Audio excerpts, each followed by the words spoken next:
The stars watched in silence as 90 Krithari warships moved through space like hungry sharks. Their dark metal hulls blocked out distant suns, and their weapons glowed with deadly promise. At the center of this massive fleet, the flagship, Dreadclaw, carried Commander Zektor, supreme leader of the invasion force. Zektor stood on his command deck, all four of his arms clasped behind his back.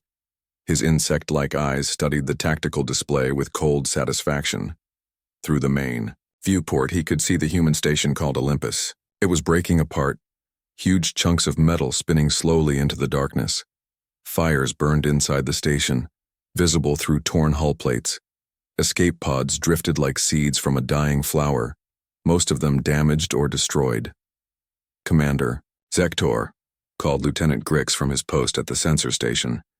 The younger Krithari's green scales shimmered with excitement. "The last human ship just jumped to hyperspace. They are running away, sir." "Running like scared animals," Zektor replied. His voice sounded like grinding stones. "How long did the battle last, Lieutenant?" 2 hours and 47 minutes, Commander. Even faster than our best predictions." Zektor made a clicking sound that passed for laughter among his species. The humans put too much faith in their toys. All those shields, all those automated weapons. Take away their machines and what remains? Soft pink flesh that tears so easily. He walked to the central command platform, his heavy boots making dull thuds on the metal floor. Around him, dozens of Krithari officers worked at their stations. The air smelled of ozone and victory. "Status report," Zektor ordered. Sub-Commander Vrak stepped forward. His scarred face showed the marks of many battles. "Station Olympus is completely destroyed. We count at least 3,000 human casualties. Their fleet is scattered in all directions. 15 of their warships destroyed, 8 more heavily damaged. Our losses? 3 fighters damaged, 1 destroyer with minor hull breaches. No casualties, Commander." "Excellent." Zektor turned to face the main screen. "Show me the station." The display zoomed in on the wreckage of Station Olympus. Once, it had been humanity's strongest fortress in this sector of space, a massive structure the size of a small moon, bristling with weapons and protected by the most advanced shields human science could create. Now it was just twisted metal and frozen bodies tumbling through the void. "They thought this station would protect their colonies," Zektor said, his mandibles clicking with amusement. "They thought their technology made them strong. How wrong they were." Communications Officer Krell interrupted. "Commander, we're receiving surrender signals from 3 human cargo ships hiding in the asteroid belt. Ignore them. Let them spread word of what happened here. Fear is a useful weapon." Zektor activated his command console and began composing a message to the Krithari High Council. His clawed fingers moved across the holographic keyboard as he wrote, "Victory is complete. Station Olympus has fallen. Human military presence in Sector 7 has been eliminated. The path to their colony worlds is now open. Request permission to advance and claim these territories for the Krithari Empire. The humans have proven weaker than anticipated. Their resistance crumbles at first contact. Glory to the collective." He sent the message with a satisfied grunt. Around him, his warriors began to celebrate. They had trained for this invasion for years, studying human tactics, analyzing their technology. Many had feared this battle would be costly. Instead, it had been almost embarrassingly easy. "Sir," called Grix from his station. "I'm detecting an energy signature in the wreckage. Weapons fire? Survivors?" "No, sir. It appears to be a beacon. Very low power. Automated transmission." Zektor waved a dismissive hand. "A distress signal. Let it broadcast. Let the humans know their mighty station has fallen." But Grix frowned at his console, his scales shifting to a darker shade. "Commander, this is strange. The beacon isn't broadcasting on any human military frequency. It's using an old civilian channel, very low priority." "What does it say?" Grix worked his controls, translating the human code. His eyes widened.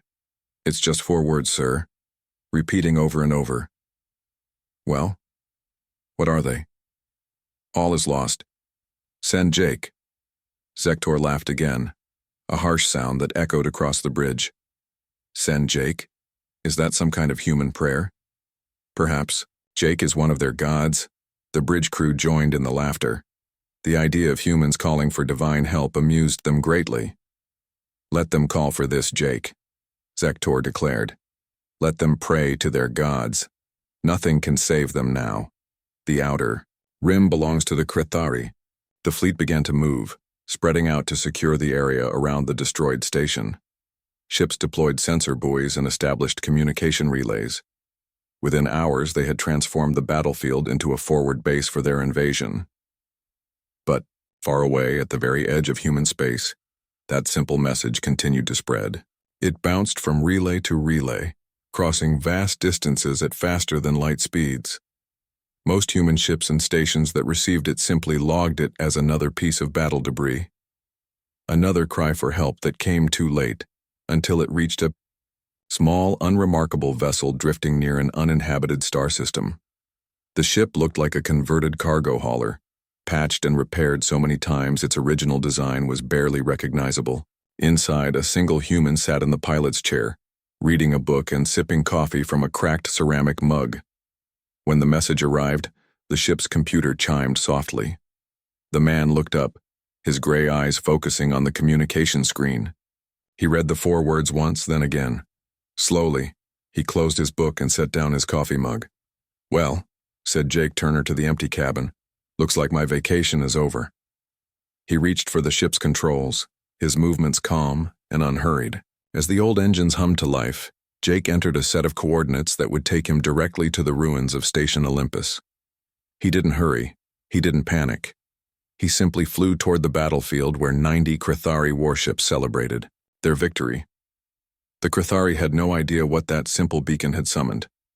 They had no idea that some humans were different from others. They had won their battle against machines and ordinary soldiers. They were about to meet something else, entirely. 3 days had passed since Station Olympus fell. The USS Liberty floated in empty space far from any star system. It was one of the few human warships that had escaped the battle. Inside the ship, the lights were dimmed to save power. The crew moved quietly through the corridors, still shocked by their defeat. Admiral Lisa Morgan stood in the briefing room, studying reports on her datapad.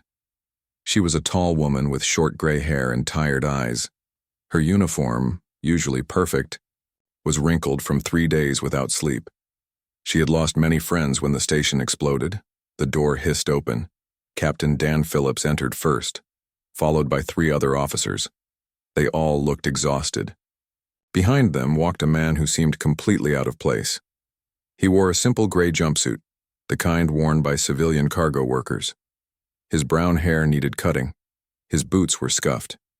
He carried a metal coffee cup in one hand and a worn paperback book in the other. He looked like someone who had just woken up from a nap.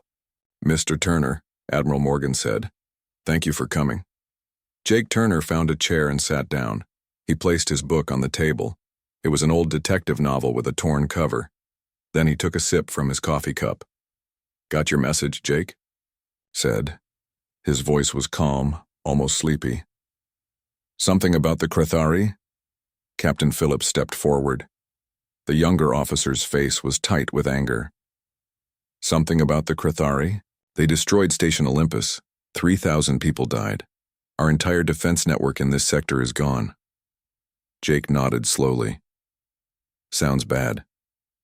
"Bad?" Phillips slammed his hand on the table. "It's a disaster.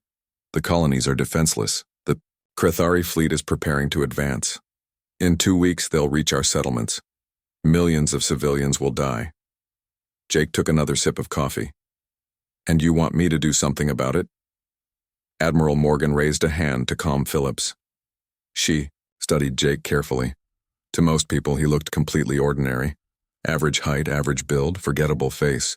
The kind of person you might pass on the street without noticing. But Morgan knew better. She had read his file. Most of it was classified beyond her clearance level, filled with black ink and missing pages. The parts she could read were unsettling. "Mr. Turner," she said carefully. "The Council has authorized Protocol 7. For the first time, Jake's expression changed. He set down his coffee cup and leaned forward slightly. "Full operational freedom? Yes. No restrictions, no oversight." "The situation is desperate," Morgan admitted. "We need those colonies protected. The Council is willing to bend the rules." Jake smiled. It was not a pleasant expression. His, eyes, which had seemed dull and sleepy, suddenly looked very sharp, like a predator that had spotted prey. "Interesting," he said. "What about the fleet? Your remaining ships?" 12 vessels survived the battle. They're scattered, trying to regroup. Pull them back. Keep them at least 3 systems away from the combat zone." Captain Phillips frowned. "But we need every ship." "No," Jake interrupted. "You need to stay away. Far away. I work better alone." The room fell silent. The other officers exchanged confused glances. Finally, Commander Susan Lee spoke up. She was the Liberty's science officer, a small woman with thick glasses. "Mr. Turner, forgive me, but I've analyzed the tactical situation. The Crithari have 90 warships. Each one carries enough firepower to level a city. You're talking about facing them alone?" Jake picked up his book and stood. "That's right." "In what ship?" Lee asked. "Do you need weapons? A crew?" "I have a ship. It's small. No weapons worth mentioning, just me." Jake walked toward the door, then paused. "Oh, and Commander, your analysis is wrong." "Wrong how?" "The Crithari don't have 90 warships." Jake's smile returned. "They have 90 targets." He left the briefing room. The officers stared at each other in bewilderment. "Admiral," Phillips said slowly, "who is that man?" Morgan was quiet for a long moment. When she spoke, her voice was barely above a whisper. 12 years ago, the military started a black project. Codename Anomaly. The goal was to create the perfect soldier, not through technology or genetic enhancement, but through something else, something we barely understand. "What do you mean?" Lee asked. "They found people with unique potential, 1 in a billion, people whose minds could interact with reality in ways that shouldn't be possible. They enhanced these abilities through methods that are still classified." Philip shook his head. "That sounds like fantasy." 7 subjects survived the process, Morgan continued. Jake Turner was number 3. He was also the most stable. The others, some went insane, some disappeared, some had to be contained. "Contained?" Lee's voice was sharp. "What could they do?" Morgan looked at each officer in turn. "Commander," Lee, you understand physics. You know that at the quantum level, reality is far stranger than we perceive. Particles exist in multiple states. Space and time are fluid. The act of observation changes what is observed.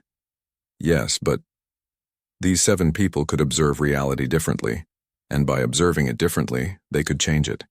The room was dead silent.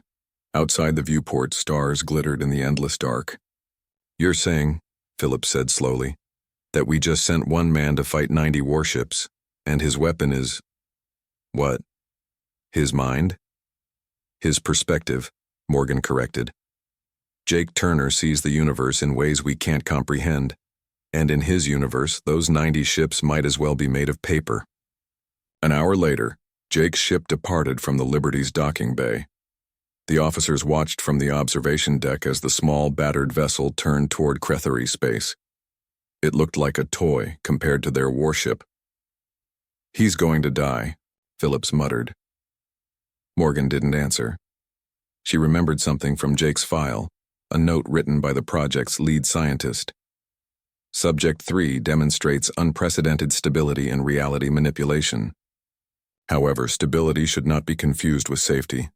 When pressed, subject shows tendency towards solutions that are dramatically efficient. The old cargo ship's engines flared blue, and it jumped to hyperspace. The stars stretched into lines, and then it was gone. "God help the Crithari," Morgan whispered. "They have no idea what's coming." In the depths of space aboard his ship, Jake Turner sat in the pilot's chair. He had finished his coffee and was now reading his detective novel. the ship's autopilot, handled the jump to hyperspace. Occasionally, Jake would glance at the navigation display, checking his course to the Crithari fleet. He turned a page in his book. The detective was about to solve the case. Jake smiled slightly. He liked mysteries. He liked puzzles. And 90 Crithari warships were about to become a very interesting puzzle indeed. The universe bent around his ship as it traveled faster than light. Soon, he would arrive at the battlefield. Soon, the Crithari would learn that humans came in many varieties. Some were soldiers, some were civilians, and some were something else entirely. Commander Zektor stood on the bridge of the Dreadclaw, reviewing reports from his fleet. 5 days had passed since their victory over Station Olympus. His warriors had turned the debris field into a forward base. Supply ships arrived daily, bringing equipment and reinforcements. "Commander," Lieutenant Grix called from his station. "Sensors detect an incoming vessel." Zektor turned, his forearms moving in perfect coordination. "Human military?" "No, sir. The signature is odd. Very small. Civilian configuration. No weapons detected." "Show me." The main screen displayed a battered cargo ship dropping out of hyperspace. It looked ancient, held together by patches and prayer. The hull was covered in rust spots and micrometeor impacts. One of the engine pods sparked occasionally. "That?" Zektor made a sound of disgust. "That scrap heap dares to approach my fleet?" "Sir, it's broadcasting on an open channel." "Let me hear it." The speakers crackled. A human voice filled the bridge, calm and friendly. "This is Jake Turner, independent contractor. I'm here to discuss your withdrawal from this system." The bridge fell silent for a moment. Then the Crithari burst into clicking laughter. Officers at every station shook with amusement. Zektor himself laughed so hard his scales rippled. "Play that again," he ordered, still chuckling. The message repeated. This time the laughter was even louder. "One human," Zektor said, wiping moisture from his eyes. "In a ship that looks ready to fall apart, and he wants us to withdraw?" He turned to his weapons officer. "Target that piece of junk. Show this. Fool what happens to humans who make jokes." "Target locked, Commander." "Fire." 12 energy beams lanced through space. They converged on the small ship's position with perfect accuracy. The beams struck. Nothing. The ship was gone. "Where is it?" Zektor demanded. Grix worked frantically at his controls. I don't understand, sir. It was there. Then it wasn't. No hyperspace signature. No engine trail. It just stopped existing." "Find it." Alarms suddenly screamed across the bridge. Red lights flashed on every console. "Commander," the tactical officer's voice cracked with panic. "Patrol Group 7, they're gone." "Explain." 6 ships, sir. Destroyers Fang and Claw, frigates, Storm, Thunder, Rage, and Victory. They were patrolling Sector 779. Now they're not there.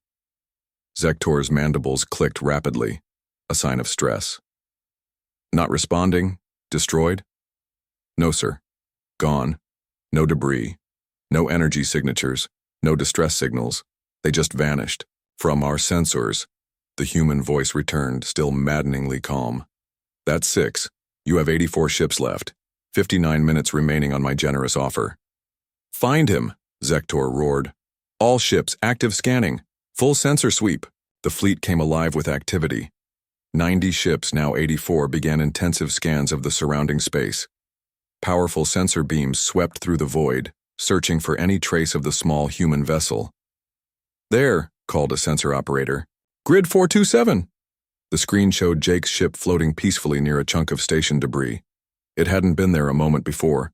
All ships in range, fire. This time, 30 ships opened fire. Energy beams and missiles filled space. The human vessel vanished again just before impact. The weapon struck empty space and the debris, which exploded in a shower of metal fragments. More alarms. "Commander, Squadron 3 is gone. 8 more ships." "That's impossible." Jake's voice returned. 76 ships remaining. 57 minutes. I'm trying to be reasonable here. Zektor slammed his fist on the command console. "Form defensive positions. All ships close formation. Overlapping shields." The Crithari fleet pulled together like a school of frightened fish. Ships moved into tight formations, their energy shields merging to create larger protective bubbles. Weapons powered up, ready to fire in any direction. "He can't possibly penetrate our combined defenses," Subcommander Vrak said. But his voice lacked confidence. Minutes passed in tense silence. Every sensor operator stared at their screens, searching for any anomaly. The fleet held its breath. "Contact," someone shouted. "The human ship, it's—" The voice cut off. An entire battle group, 12 ships in perfect formation, simply vanished. One moment they were there, the next they were gone. No explosion, no flash of light, just empty space where 12 warships had been. 64 ships left, Jake announced. 53 minutes. "You know, I haven't even finished my coffee yet." Panic began to spread through the Krethari fleet. Officers shouted contradictory orders. Some ships broke formation trying to flee. Others fired weapons randomly into space, hoping to hit an invisible target. "Maintain discipline," Zektor commanded. But his own voice shook with fear. On his small ship, Jake Turner sat in the pilot's chair, reading his detective novel. Occasionally he would glance at a small device on his armrest, a metal cube covered in strange symbols. He would touch the cube, reality would ripple around his ship, and somewhere in the Krethari fleet, more ships would cease to exist. The process was surprisingly simple for him. He could see the quantum threads that held reality together. To him, the massive warships were just patterns in the fabric of space-time. And patterns could be folded, moved, displaced. He wasn't destroying the ships. That would be messy and violent. Instead, he was carefully folding them out of this dimension, storing them in a pocket of curved space-time. Like putting toys away, in a box. "Commander."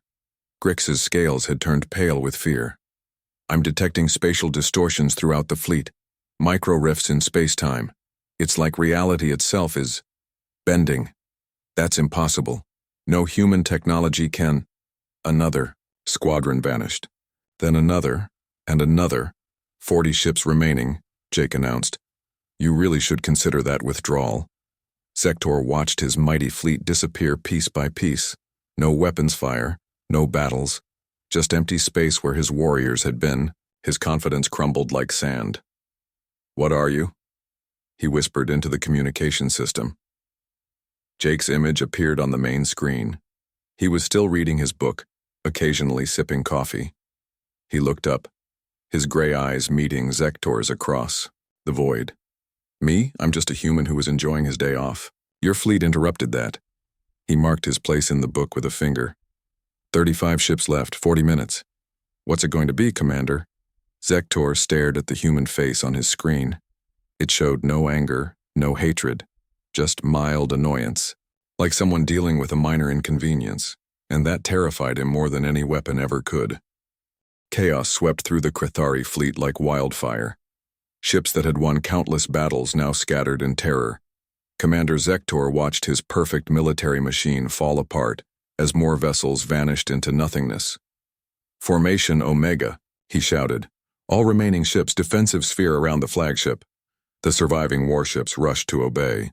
28 vessels formed a tight ball around the Dreadclaw, their shields overlapping in layers of blue energy. It was the strongest defensive position in Krethari military doctrine. "Let him try to break through this," Vrak muttered. Sweat dripped from his scales despite the cool bridge temperature. Minutes passed. No ships disappeared. The panic began to settle into nervous waiting. "Maybe he's gone," suggested Grix. "Maybe he ran out of whatever he was using." Jake's ship suddenly appeared inside their defensive formation, not outside, not approaching, just there, floating 50 meters from the Dreadclaw's bridge viewport. "Impossible," Zektor screamed. "Fire! Fire everything!" The order came too late.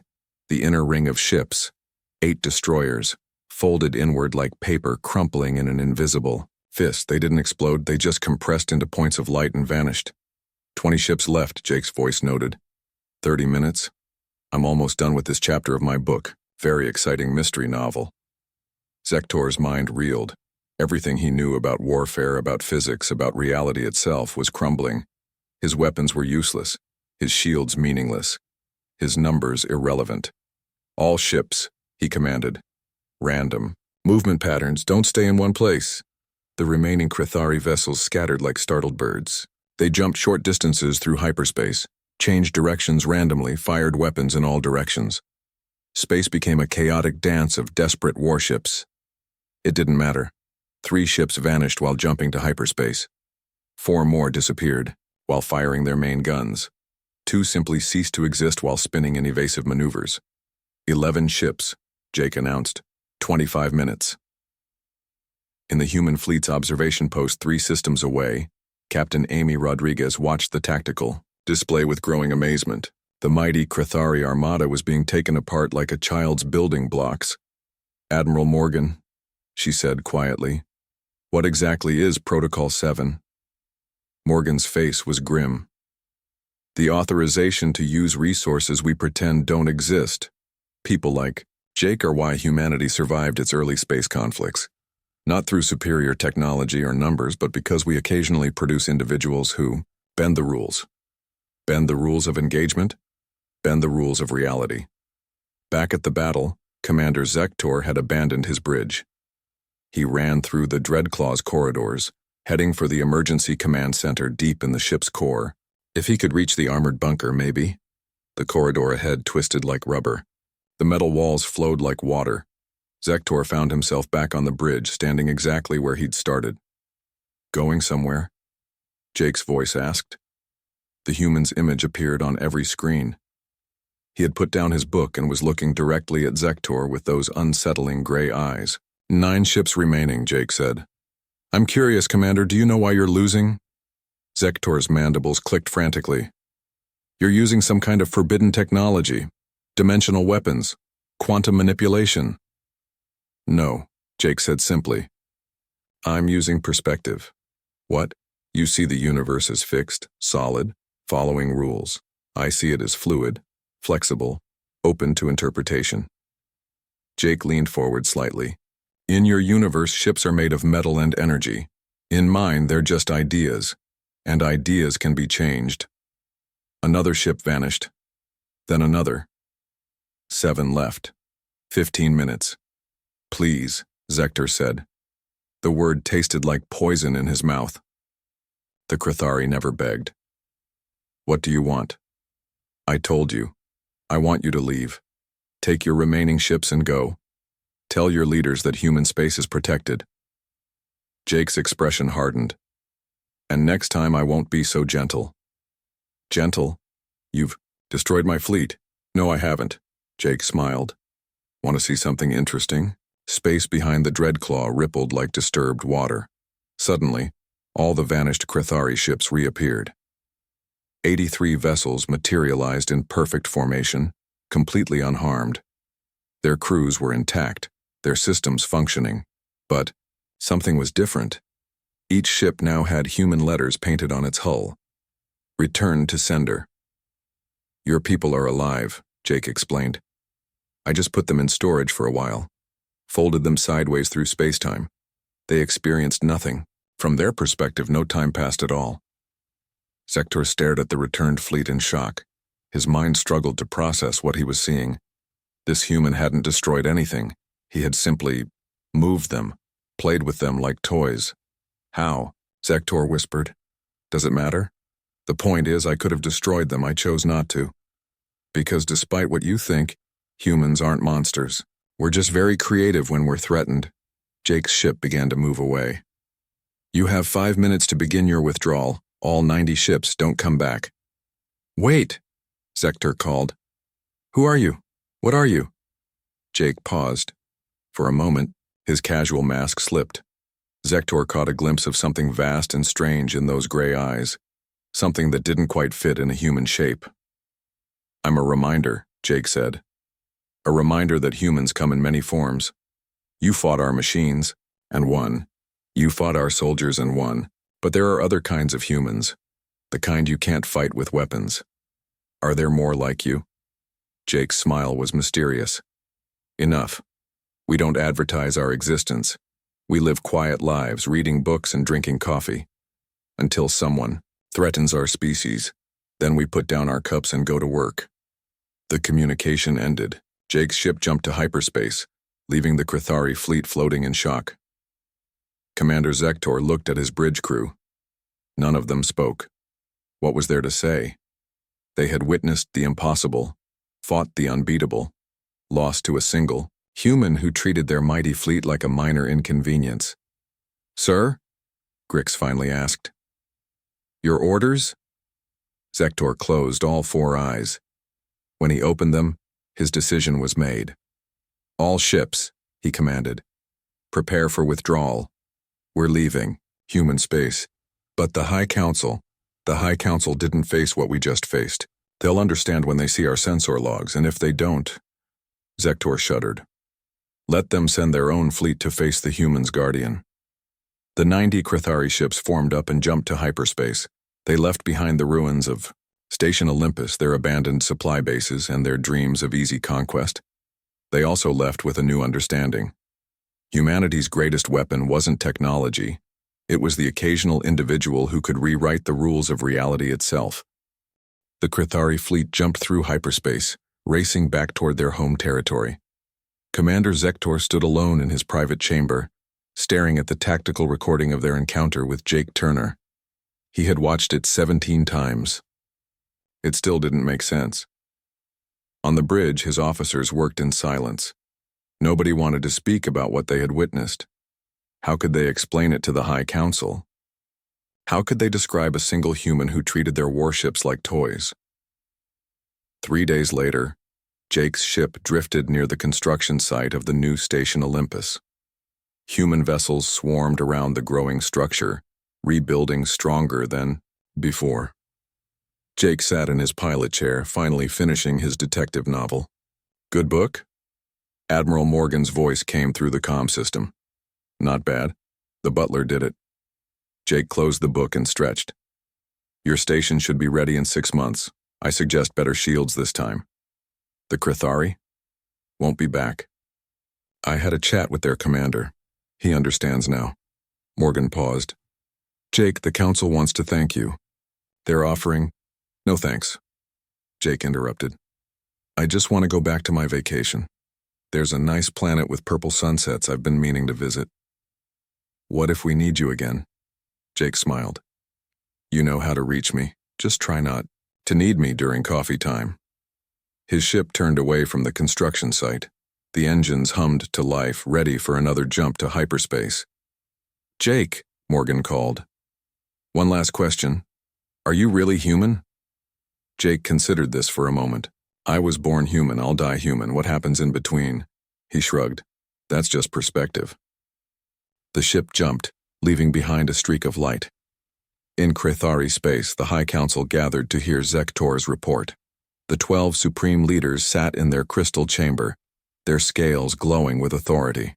They had ruled for centuries, commanded thousands of ships, conquered dozens of species. "You retreated from one human?" Supreme Leader Vexar asked. His voice dripped with disgust. "You had 90 warships." Zektor stood straight, meeting their eyes. "Watch the recordings, then tell me what you would have done." The council viewed the battle footage. As they watched ships vanish and reappear, their expressions changed from anger to confusion to fear. When it ended, the chamber was silent. "This is impossible," whispered Counselor Draxa. "And yet it happened," Zektor replied. "The humans have guardians, individuals who exist outside our understanding of reality. We can fight their fleets. We can destroy their stations. But we cannot fight this." Supreme Leader Vexar leaned forward. "How many of these guardians exist?" "Unknown." The human claimed there were others. He also suggested they prefer peaceful lives.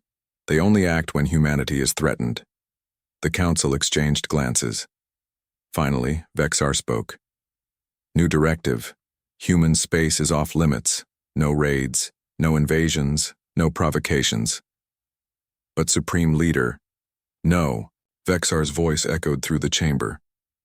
"We will not risk awakening more of these anomalies. Let the humans have their space. The galaxy is vast. We will expand elsewhere." The directive spread through the Crithari Empire.